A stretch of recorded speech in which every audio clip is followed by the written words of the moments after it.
Buenos días a todos, espero que estén todos muy bien. Mi nombre es Nicolás Parrondo, director de Cohen.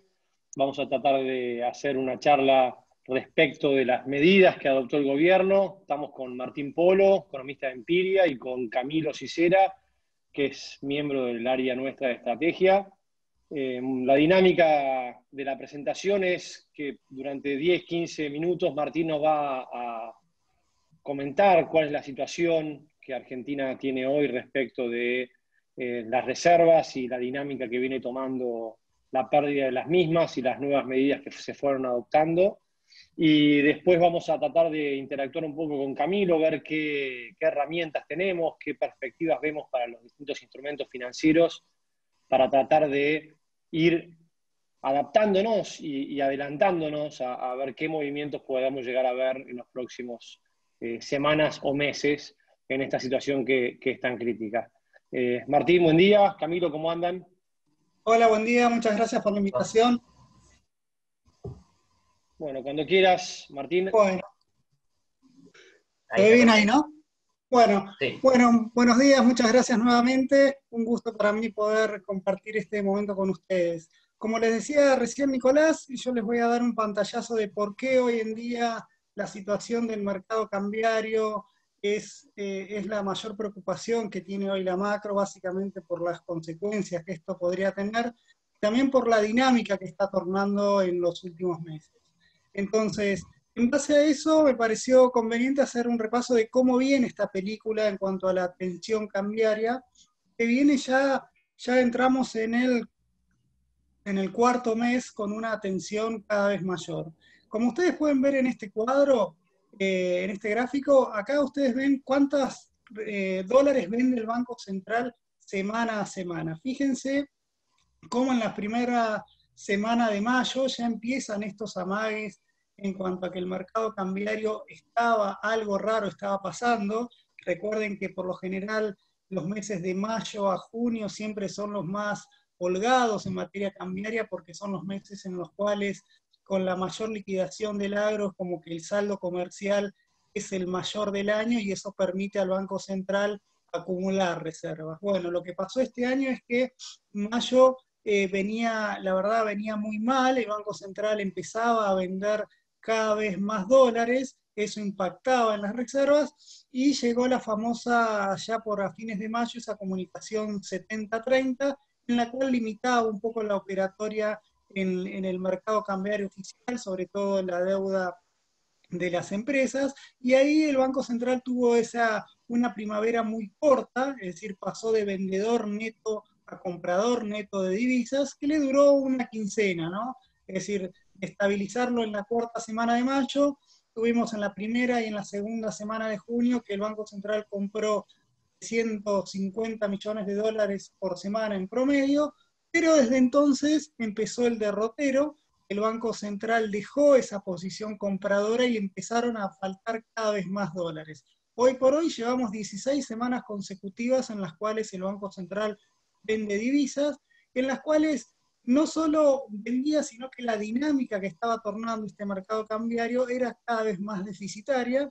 Fíjense que en la tercera semana de septiembre fue cuando el Banco Central, como todos sabemos, endureció el cepo, limitando las operaciones de dólar ahorro y demás, pero pese a esa medida, en la última quincena el Banco Central no logró recomponer esta dinámica y siguió vendiendo reservas más o menos a razón de 300 millones de dólares por semana. Entonces, ¿qué nos pasó?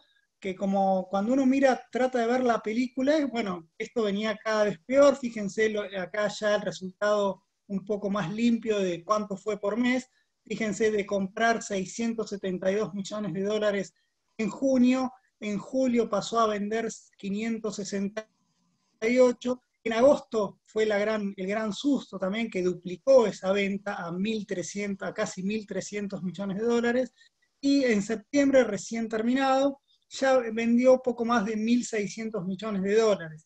Para que se den una idea, a pesar de todo el cepo, a pesar de la recesión, y a pesar del salto del tipo de cambio que tuvimos en el último año, este septiembre de 2020 fue más malo aún que septiembre del año pasado, cuando estábamos en plena volatilidad y incertidumbre electoral. Bueno, tuvimos un resultado del MUC, la verdad, para el olvido, o por lo menos, lo cual esto un poco lo veníamos alertando. Esto iba a hacer que el Banco Central alguna, o el gobierno en general, alguna medida iba a tener que tomar.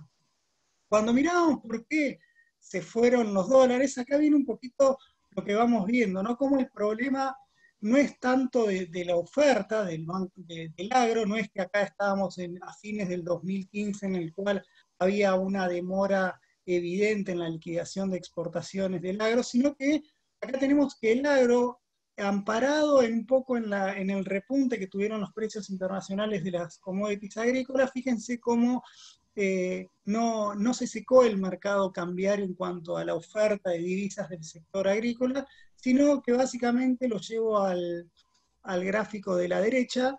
Ustedes tienen ahí cómo es el resto de las operaciones, esto es todo lo que es importaciones, demanda de dólar ahorro, pago de deuda y demás, era cada vez más deficitario. Y eso es lo que hacía que el Banco Central tenga que mover, sacrificar reservas. Entonces, cuando vamos a los números en los cuales todos miramos, sobre todo en el corto plazo, y esto creo que nos va a acompañar por lo menos hasta que tengamos un ajuste un poco más brusco del tipo de cambio, es la evolución de las reservas internacionales. Fíjense que en términos brutos, las reservas internacionales pasaron de 43.400 a 41.000, a fines de septiembre habían cerrado en 41.000, casi 400, pero recuerden, ahora lo vamos a ver un poquito más en detalle, eso tiene en cuenta muchas dólares que no pertenecen exclusivamente al Banco Central, por eso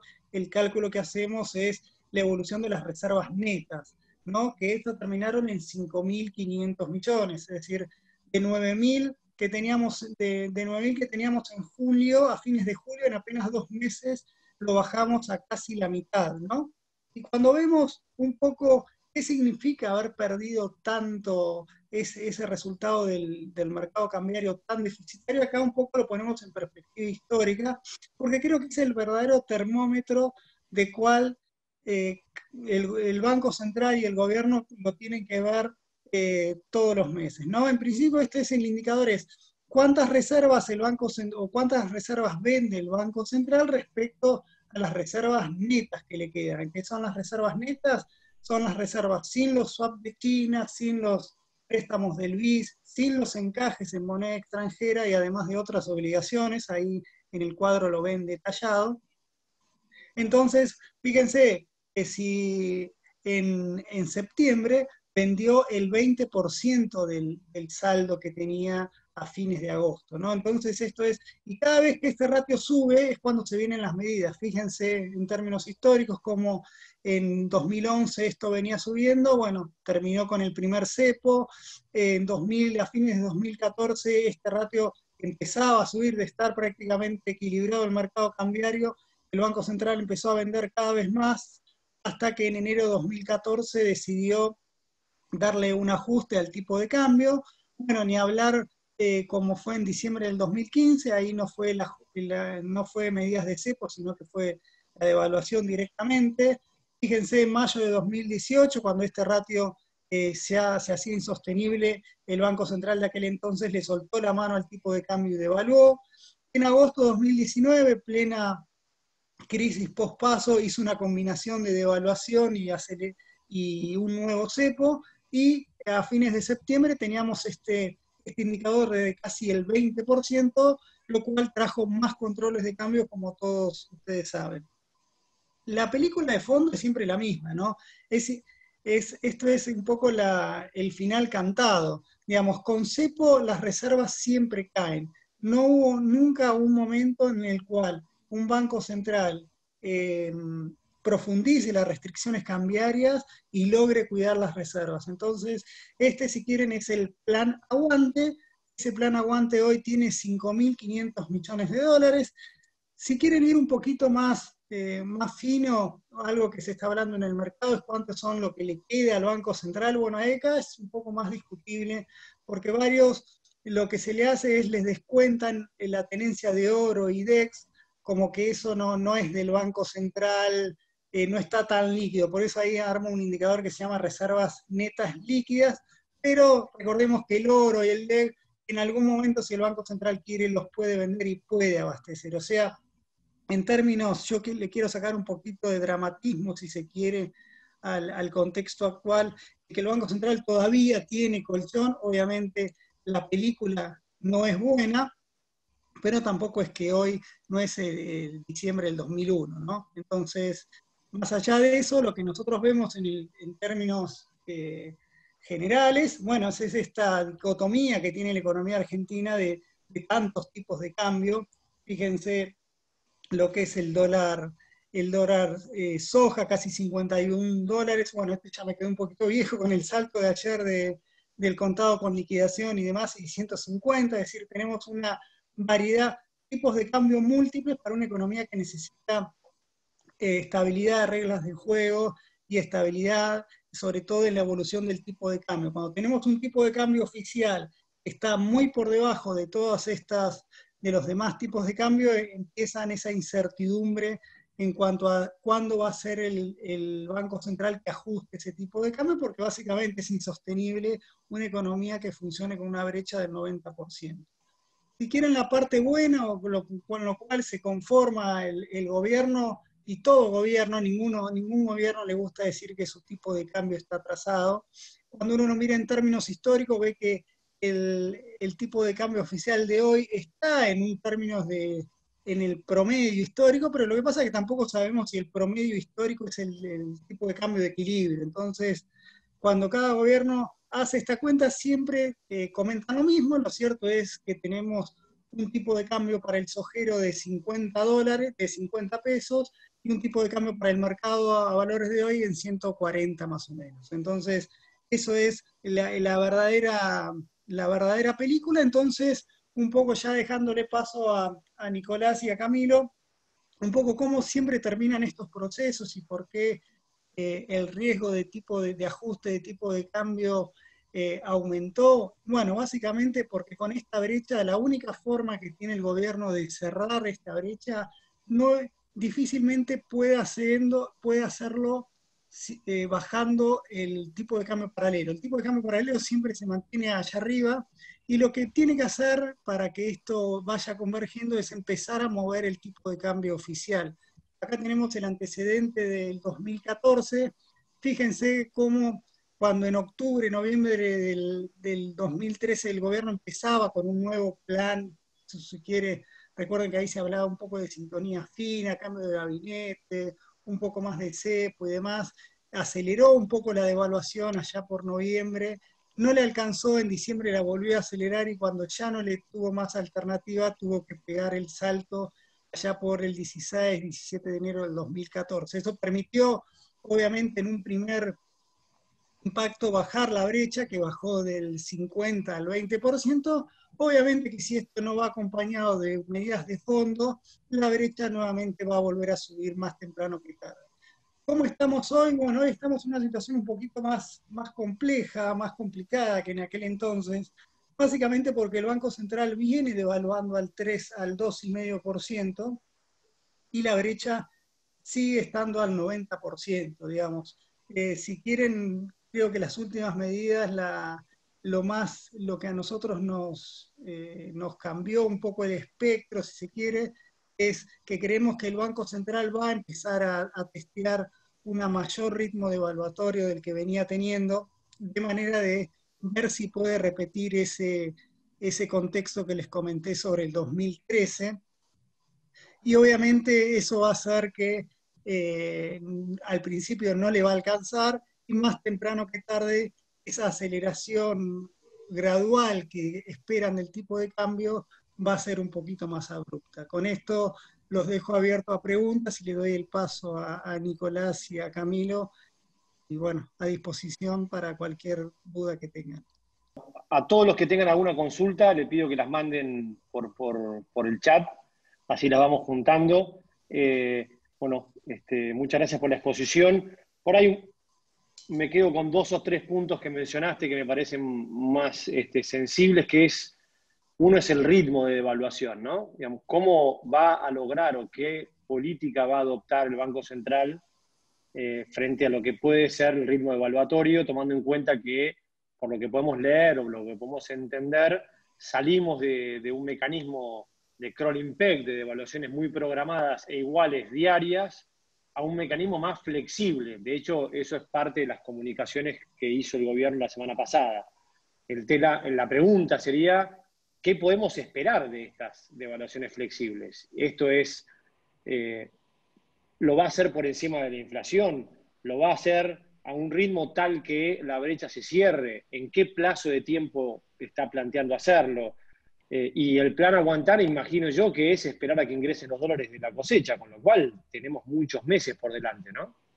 Bueno, Bueno, eso es una pregunta que a mí me surge. Y la otra también es que me pareció muy interesante lo que vos comentaste, de que el Banco Central hoy por hoy tiene reservas netas que incluyen los DEC, que son los derechos especiales de giro, que son los depósitos que tiene con el resto del mundo, por decirlo de alguna manera, con el Fondo Monetario, y reservas de oro. Eh, Eso es aproximadamente un poco más de la mitad, creo yo, de lo que son las reservas netas. La pregunta es, ¿qué tanta flexibilidad tiene el gobierno para liquidar esto o para utilizarlo, entre comillas, usando caja o dólares fungibles que hay en las reservas y teniendo la potencial eventualidad de venderlo esto en el caso de que sea necesario? Y acá por ahí lo meto a Camilo también porque me parece que estos dos puntos son también cosas que van a afectar o que van a influir mucho en los instrumentos, ¿no? Digamos, y cómo nos cubrimos frente a esto. bueno, bueno, en principio voy por la primera. En cuanto al ritmo de evaluatorio, digamos, yo creo que en la última semana el Banco Central obviamente a su modo, recordemos un poco, pongámoslos en un contexto en el cual tenemos una inflación que viene tomando impulso, quizás un poquito más lento a lo esperado, pero con una inflación que ya está en un piso del 2,5 y 3% y con una situación social bastante compleja, ¿no? Datos de pobreza el segundo trimestre en torno al 45%, si bien el semestre nos dio 40%, digamos, el equilibrio es finito en cuanto a la situación social y obviamente el gobierno trata por todos los modos de evitar un salto evaluatorio que le acelere aún más la inflación y eso pueda generar cierta tensión. Entonces, el incentivo a no devaluar viene por un contexto político-social un tanto complejo. ¿Qué pasa? Mientras tanto, el taxi sigue corriendo, el Banco Central todos los días viene perdiendo reservas y, como recién marcábamos, cada vez quedan menos. Yo creo que el Banco Central, la interpretación que nosotros hacemos es que el Banco Central trata de mostrar mayor volatilidad del tipo de cambio, pero detrás de esa volatilidad está un mayor ritmo de devaluación. Es un poco la paradoja que notamos del comunicado, un comunicado que apuesta a que invitar a la gente a ahorrar en pesos y sin embargo lo que más limpio sacamos del comunicado es que el dólar le va a ganar al peso y a las tasas de interés. Entonces, vamos a ver, vamos recién 2 días, yo creo que la devaluación de octubre y noviembre van a tener un piso del 4%, no veo que el Banco Central mantenga el ritmo de evaluación que lo que venía haciendo. Obviamente son especulaciones que uno puede hacer en cuanto a la actitud que vaya tomando, pero del otro, cuando vemos un Banco Central que sigue vendiendo divisas, es decir, es como que es un mecanismo natural que la devaluación empiecen a combatir esa pérdida de reservas con suba de precios. Ya el ajuste por cantidades ya les está demostrando que no les llega a la velocidad que ellos requieren, ¿no? Entonces, con esto entro a tu segunda pregunta en cuanto al plan aguantar. Digamos, yo ahí les mostré que tenemos más o menos 5.000 millones de dólares de reservas netas y obviamente todo depende, digamos, el gobierno a qué grado de credibilidad. Recordad que a fines de 2015 esas reservas netas fueron negativas, es decir, el Banco Central vendió encajes en moneda extranjera. ¿Qué pasa? Tenía un contexto en el cual había perspectiva de apertura de cepo, de ingreso de capitales y demás, que hoy no lo tiene. Entonces, un cepo que ya está dando, que ya las señales de fatiga que todos vemos, y un tipo de cambio el cual el mercado mismo te está pidiendo cierto ajuste. Yo creo que el primer incentivo que va a tener es aumentar el ritmo de devaluación con tal de lograr frenar el drenaje de reservas. Recuerden que el mayor riesgo que teme el Banco Central es quedarse sin reservas, porque para ellos quedarse sin reservas sería sinónimo de un espiral inflacionario mucho más importante. Y si el Banco Central o el gobierno en general esperan a que llegue la cosecha, bueno, estamos en un problema aún mayor, porque hoy el problema no es tanto como les mostré recién, si el agro está liquidando más o menos. Acá el problema es que todas las filtraciones que está teniendo el mercado cambiario por todas las cuentas, vos fíjate, el importador acelera sus pagos, el resto de las exportaciones, sacando el agro, no están teniendo un buen año. Podemos culpar a Brasil, la crisis internacional o demás, pero lo cierto es que esos dólares no llegan. El financiamiento para comercial no existe. Con este nivel de brecha, digamos, las empresas no pueden financiar esas exportaciones e importaciones, cancelan deuda, y tenemos esta demanda de dólar ahorro que o lo hace a través del mercado oficial, son más o menos 700 millones de dólares por mes, por más que bajen la cortina, se me irán al mercado paralelo. Y recordén que todavía nos falta una mochila pesada que hoy no la estamos viendo por una cuestión de cuarentena, que es la cuenta de viajes y turismo, la cual nos va a demandar mucho más dólares el año que viene. Entonces, suponiendo que el gobierno obviamente ve todo esto, digamos, no es que uno lo ve porque son las informaciones públicas, creemos que lo más natural sería que ese ajuste, por más garrote que le pongan a la demanda, tarde o temprano el ajuste de precio va a tener que llegar. Entonces, yo no creo que Argentina llegue hasta abril sin un ajuste más brusco del tipo de cambio del que está teniendo. Muchas gracias. Camilo, ¿y dónde estamos parados con los instrumentos? ¿Qué está haciendo el Banco Central? Perfecto, Nico. Bueno, buenos días a todos. Como comentó Nico, yo soy estratega en el área de Cohen. Estuve leyendo recién algunas de las preguntas que nos mandan, algunos por público, otros por privado, y muchas de ellas tienen que ver con cómo cubrirse justamente y si es el momento para armar sintéticos con dólar. Bueno, hay todo un abanico de distintas opciones que les vamos a mencionar ahora, y lo que tienen de particular es que cada una de estas opciones apunta a distintos escenarios que también son probables. Y coincido totalmente con Martín en que la pregunta no es si va a haber una evaluación o no, sino cuándo va a haber una evaluación. Y esto también afecta a cuál es el instrumento óptimo a elegir. Para ir a datos más concretos, bueno, una de las cosas que más se utilizan son los sintéticos de dólar, justamente. Nos habían llegado algunas preguntas al respecto. Y acá tenemos, bueno, ¿cómo se arma un sintético de dólar? Básicamente se compra un futuro de dólar que cotiza a un precio levemente superior al precio actual del dólar. Por ejemplo, si yo miro, tenemos el dólar en 77,5 centavos al cierre de ayer, y un futuro a octubre está cotizando a 79,10 centavos, con lo cual ahí hay una tasa implícita que se pierde de 37% anual. ¿Cómo se arma un sintético? Se compra el futuro, que tiene un costo bastante reducido, y los pesos que estaríamos cubriendo con esos dólares, que buscamos comprar dólares, lo que hacemos es colocarlos a devengar una tasa en pesos, de manera que neutralizamos la diferencia que hay, esa tasa implícita que hay entre el precio que pagamos por el futuro y el valor actual del dólar. Estas tasas implícitas subieron desde 33 a 44% a mediados de septiembre, hasta niveles de 37, como les mencioné yo, por ciento en los contratos más cortos, y superan el 50% ya llegando a fin de año. Con lo cual, se arma toda una disyuntiva de cómo armamos los sintéticos de dólar. A la par de comprar el futuro, compramos un instrumento corto en pesos como una LEDE que rinde 25% y vence dentro de un mes, o compramos un bono que ajusta por inflación que vence en 2021 y que rinde inflación más 1%, con lo cual podríamos esperar que rinda aproximadamente 51%, atado a las vicisitudes que se vayan dando. Bueno, distintos fondos de inversión que uno puede suscribir. Una de las estrategias que hacen, de hecho la más difundida entre los fondos, es la de hacer sintéticos. Algunos lo hacen con LEDs. Tengamos en cuenta lo que les dije recién. 25% de rendimiento se gana con una LED y con un futuro se paga una tasa implícita de 37%. Se puede hacer un plazo fijo también al 29% un mes y comprar un futuro al 37%, pero en todos estos casos estamos generando una tasa dólar link menos 8, 9, 10%, con lo cual no estamos captando enteramente una devaluación en el caso de que sea de que no sea un salto discreto, es decir, un salto muy importante en el tipo de cambio.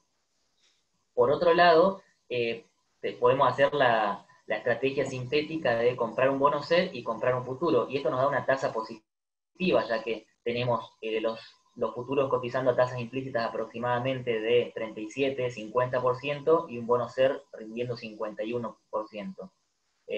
Con lo cual se vuelve más atractivo, pero hay distintos problemas. Por ejemplo, tenemos un descalce de plazos. Los futuros, para pagar menos tasa implícita, vamos comprando los futuros más cortos, y no sabemos bien a qué tasa vamos a poder rolear esos futuros y cuándo se va a dar una corrección. Y en el medio el bono SER puede variar de precio más allá de por el monto que va a pagar el vencimiento, por los cambios que haya en la tasa fija en pesos o en la expectativa de devaluación.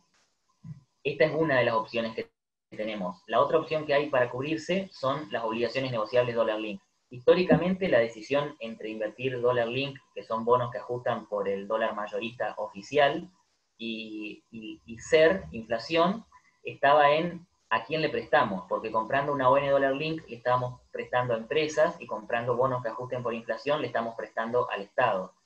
Hoy el Estado sale con un bono dólar link, con lo cual cambia un poco las reglas de juego, pretende captar más de 500 millones de dólares a una tasa dólar link entre 0 y 0,25% y a noviembre de 2021, con lo cual esto sería un mes después de las elecciones. Este bono probablemente genere alguna disrupción en el mercado, complique un poco nuevas emisiones dólar link de empresas, e incluso los fondos dólar link, de los que también voy a hablar ahora porque son la tercera opción, pueden llegar a salir a vender algunas de las posiciones que tienen hoy en sintéticos, por ejemplo, para suscribir este nuevo fondo, con lo cual se espera un poco de volatilidad en el mercado, nada que no se pueda manejar. Tenemos entonces la posibilidad de ser sintéticos y ajustar por el dólar oficial a una tasa que puede ser negativa o positiva dependiendo del instrumento en peso que elijamos, la posibilidad de ir directamente a un bono dólar link de una empresa que tiene el contra de ser menos líquidos, es más difícil venderlos, sobre todo si hay un salto discreto en el tipo de cambio, y finalmente los fondos. Y dentro de los fondos nosotros distinguimos tres distintas categorías de fondos. Por un lado están los fondos más conservadores, como FIMA, del Banco Galicia. FIMA Capital Plus es un fondo que hace sintéticos casi con la totalidad del fondo, con LEDs, es decir, que obtiene una tasa negativa dólar link, pero tiene muy buena captación de un salto discreto del tipo de cambio, porque no tiene riesgo de precio de los bonos que compra, que son LEDs, y está siempre con futuros cortos. Este fondo viene rindiendo muy en línea con el dólar oficial en lo que va del año. El dólar oficial a 3.500, se depreció 30% en lo que va del año, FIMA Capital Plus rindió 31%. Y hay otros fondos que son un poco más agresivos, que por mandato pueden tomar un view y jugarse a un escenario, como por ejemplo Compass, Renta Fija 3 o Delta Moneda.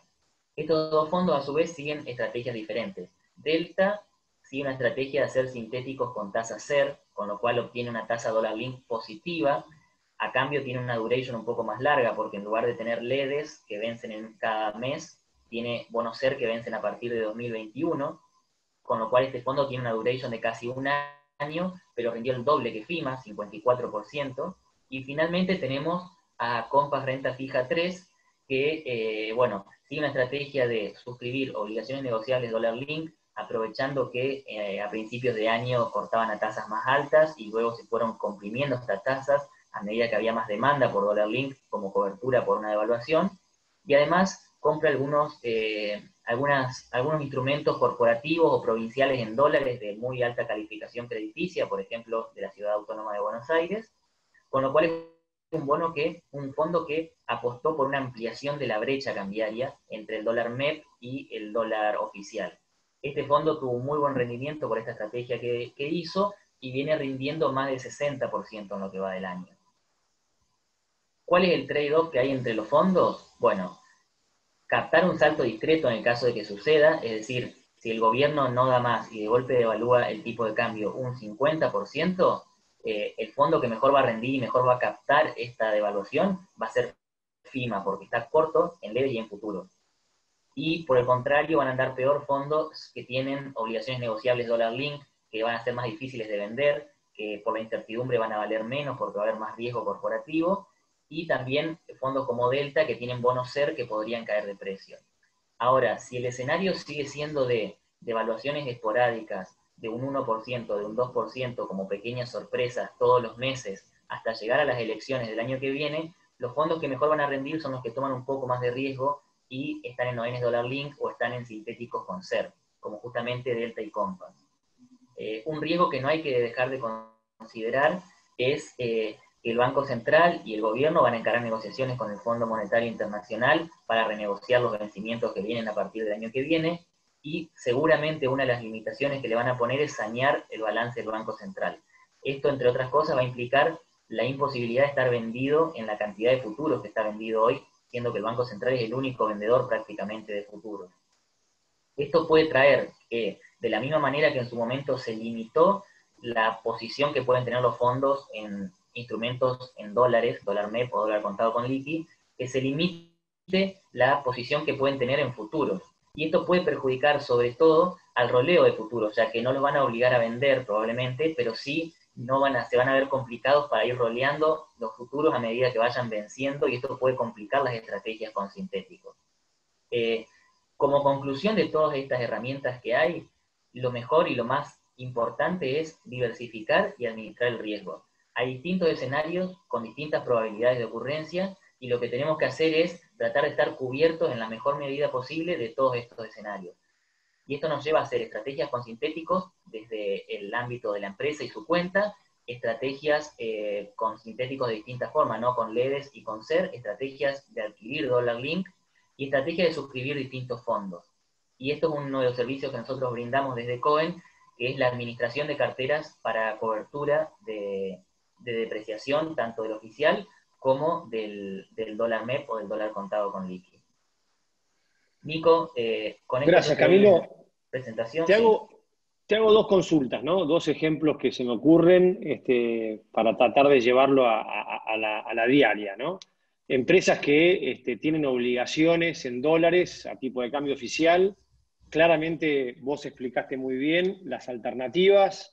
Lo puedo hacer una cobertura, si yo tengo los pesos, lo puedo invertir esos pesos en algún instrumento o armar un sintético. Si no tengo los pesos disponibles hoy y es algo que voy a tener dentro de un tiempo porque es parte del giro de mi propio negocio, puedo acceder e ir a futuros.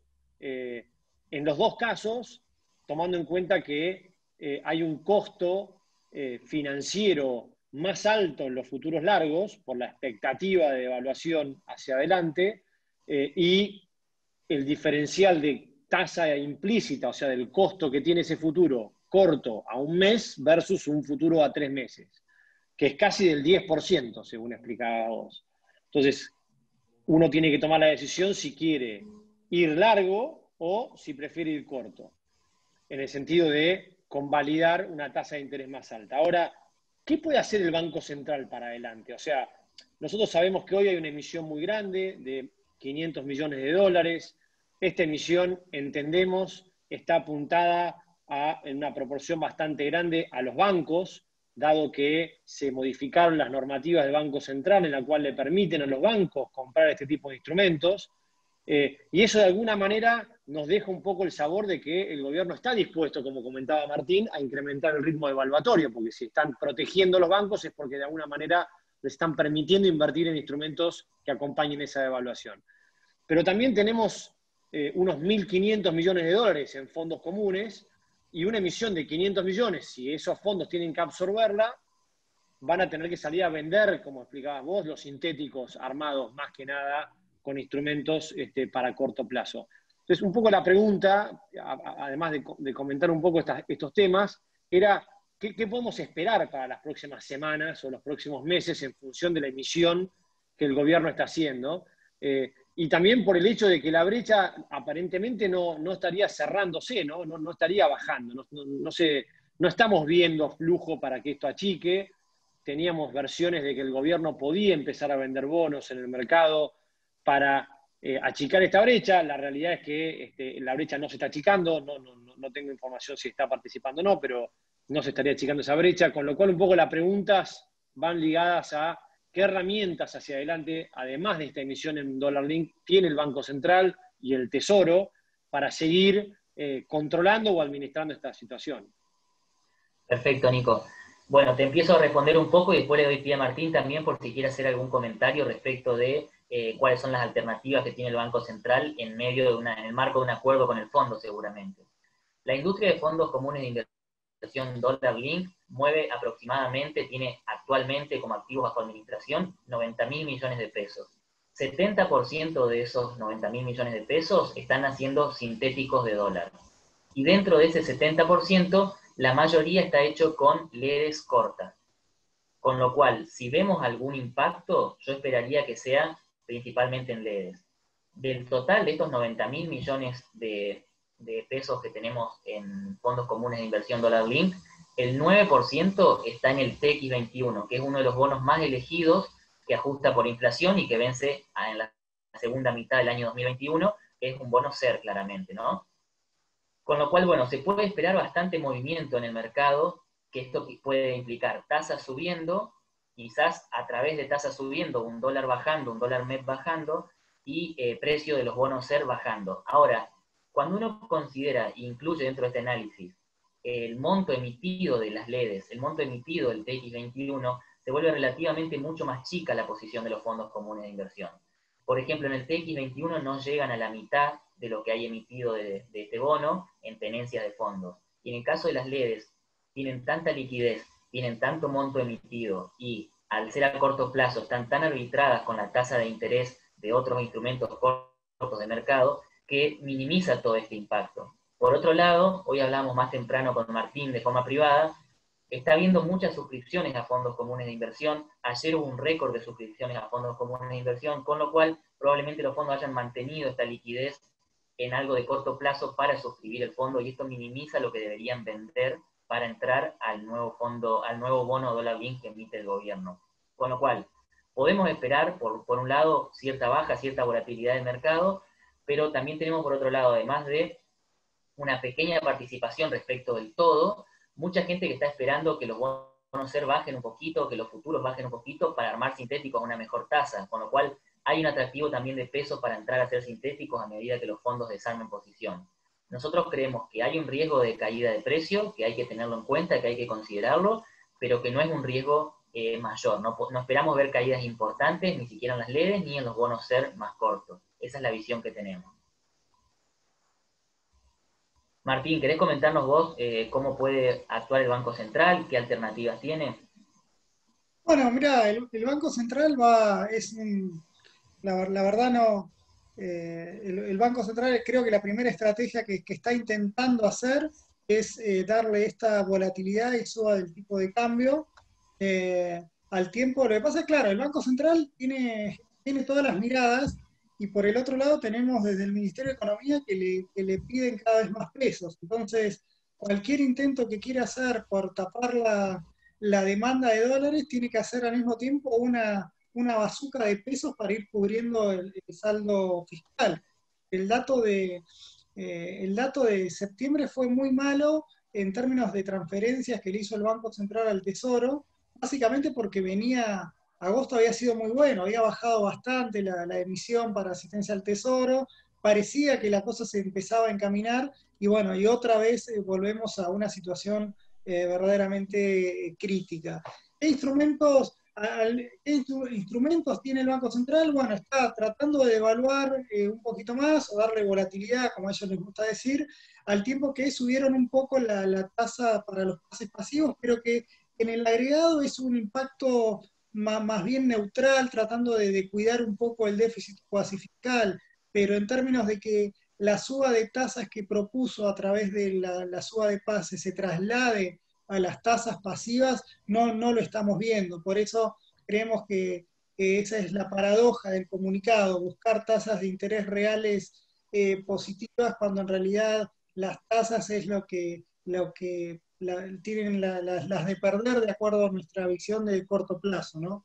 Entonces, Martín, te hago una pregunta respecto de este punto que me parece muy interesante. ¿Tiene sentido subir más las tasas si van a incrementar el ritmo devaluatorio? Digo, el gobierno anterior, en los últimos 18 meses, tuvo tasas por arriba del 50% y una emisión monetaria en cero. Este gobierno, si sube las tasas, le cuesta más caro la emisión monetaria propia que está haciendo. Y si en definitiva va a terminar devaluando, digo, ¿qué le conviene? ¿Tiene sentido o no tiene sentido? sí, bueno, es muy buena la pregunta, es muy buena, lo que pasa es que, digamos, obviamente yo creo que la devaluación no es lo deseado, ¿no? Entonces, tendría sentido sí que suba la tasa si quiere verdaderamente, si tiene un programa detrás de manera de generar expectativas de que le puede evitar eso y con eso que la gente, digamos, que la tasa que gane el peso, ¿no? Mi razonamiento va un poco a cuáles van a ser los resultados, ¿no? El Banco Central, como sabe que las reservas no le dan o pierde, no va a tener otra alternativa que ir acelerando esa devaluación. A ver, estamos hablando de unos días y un mes, digamos, tampoco es que está escrito en una piedra lo que tiene que hacer, digamos, quizás ahora intenta una devaluación más acelerada para ver si frena el drenaje de reservas, un poco quita el escenario de estrés que todo el mercado está viendo, por eso Camilo lo explicaba recién cómo tratan de cubrirse entre ese salto devaluatorio, pero en definitiva lo sano para cualquier economía sería que la tasa de interés en pesos, que la tasa de interés en moneda local le gane a la inflación y le gane a la devaluación. El tema de que eso pueda ocurrir en el corto plazo no lo estamos viendo como algo probable, digamos, y creo que la tensión cambiaria es tan alta que no, quizás es entre los costos, sería asumir el costo de evitar más pérdidas de reservas, acomodar un poco el cuerpo en materia del sector externo y como para de ahí empezar a diagramar un plan que genere expectativas. Pero el gran problema que tenemos, entrando un poco a la pregunta de Camilo, es, bueno, ¿cuál puede ser el driver que genere que el gobierno pueda revertir este pesimismo que hay en el mercado en cuanto a las medidas que va a tomar? Si va a poder ser lo suficientemente austero para acomodar el desequilibrio fiscal del año que viene o cosas así. En este contexto, el fondo aparece como, así como era la reestructuración de la deuda a principio de año, ahora viene la expectativa de un acuerdo con el fondo porque el fondo al tener la billetera es quien los puede ordenar un poco. Pero bueno, en ese contexto entran también variables de políticas que no sabemos. Vamos a hacer apuestas a ver si lo hacen o no, pero hoy por hoy veo difícil que el gobierno y el fondo encaren un acuerdo que el mercado le crea, ¿no? Entonces, eso es para el corto plazo, quizás en 2 meses vemos que la cosa se acomoda por algún otro driver que no estamos viendo, pero hoy por hoy vemos que esas distancias entre lo que desea hacer el gobierno y lo que necesita hacer, hay una diferencia bastante importante. Gracias. Ahí, por ahí, para tomar una última pregunta de lo que están enviando los clientes, vi varias respecto de un posible desdoblamiento cambiario y qué impacto podría tener eso. Sí. Quizás sería bueno por ahí abarcar un poquito ese tema, tomando en cuenta que las normativas internacionales no permiten eso, que un acuerdo con el fondo dificulta que el gobierno tome ese camino. Y, digamos, sin ir más lejos, que hoy existe una forma de comprar dólares oficiales, dólares legales a través de las operaciones de la compra de dólar MEP o de contado con liquidación, y que muchas empresas están optando por ese camino, por la dificultad o por la imposibilidad de poder comprarlos a los dólares oficiales, ¿no? Digamos, de alguna manera, mi comentario es que existe hoy un sin desdoblamiento. Hay un dólar financiero, que es el dólar bolsa, y hay un dólar oficial que se usa para lo que es la balanza comercial, IMPO y Expo, ¿no? Sí. Bueno, mira, cuando uno, en términos teóricos, uno lo pone todo en un contexto como el actual, en el cual no tenés la credibilidad necesaria, perdés reservas continuamente y sabés que en cualquier momento vas a tener que ajustar el tipo de cambio contra un escenario de desdoblamiento del mercado cambiario, uno decís, bueno, el desdoblamiento sería una opción más razonable. Hoy por hoy, esa probabilidad yo creo que el gobierno, dadas las dificultades que vos tenés a la hora de hacer estos, saliendo de lo romántico de hacer un desdoblamiento, llevarlo a la práctica, siempre terminaron de la misma manera, ¿no? Tenés un veranito en el cual funcionan los mecanismos hasta que llega, hasta que ningún exportador te va a tratar de eludir ese tipo de cambio ese tipo de cambio comercial, y todo, por el otro lado, los que necesitan esos dólares van a tratar de apostar al comercial. Toda la historia termina igual convergiendo al tipo de cambio financiero.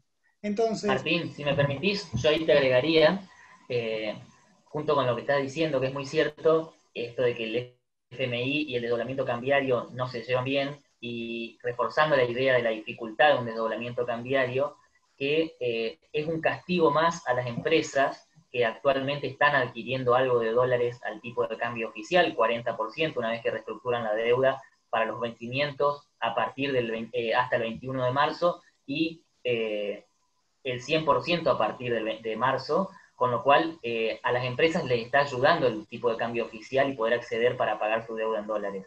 Hay muchas empresas, entre ellas YPF, que se verían bastante complicadas para pagar su deuda en dólares en el caso de que no puedan acceder al tipo de cambio oficial y tengan que acceder a un tipo de cambio financiero que seguramente sería cercano a el dólar MEP o por lo menos superior a los 100 pesos. Y esto es un argumento fuerte para frenar el desdoblamiento cambiario. La posibilidad está y hay que estar cubiertos.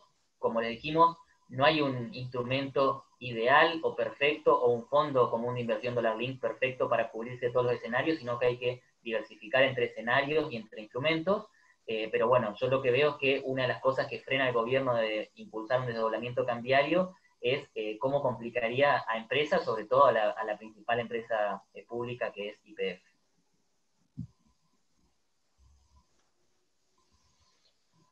Bueno, bárbaro. Les agradecemos mucho a todos la participación. Esperemos que se vayan con algo más de información y también con algunas preguntas, algunas cosas para ver. Como comentó Camilo, nos vienen un par de meses o algunos meses por delante bastante desafiantes. Es importante estar cerca de su asesor financiero, así que nada, tenemos todo el equipo a disposición para discutir o conversar con ustedes las dificultades que puedan tener y cómo abordarlas. Camilo, muchas gracias. Martín, muchísimas gracias por participar, como siempre. Y bueno, nada, damos por terminado esto, que ya estamos cerca de casi 55 minutos de call, así lo dejamos empezar con el día a todos. Muchas gracias. bueno, muchas gracias. Gracias, Nico, un gusto.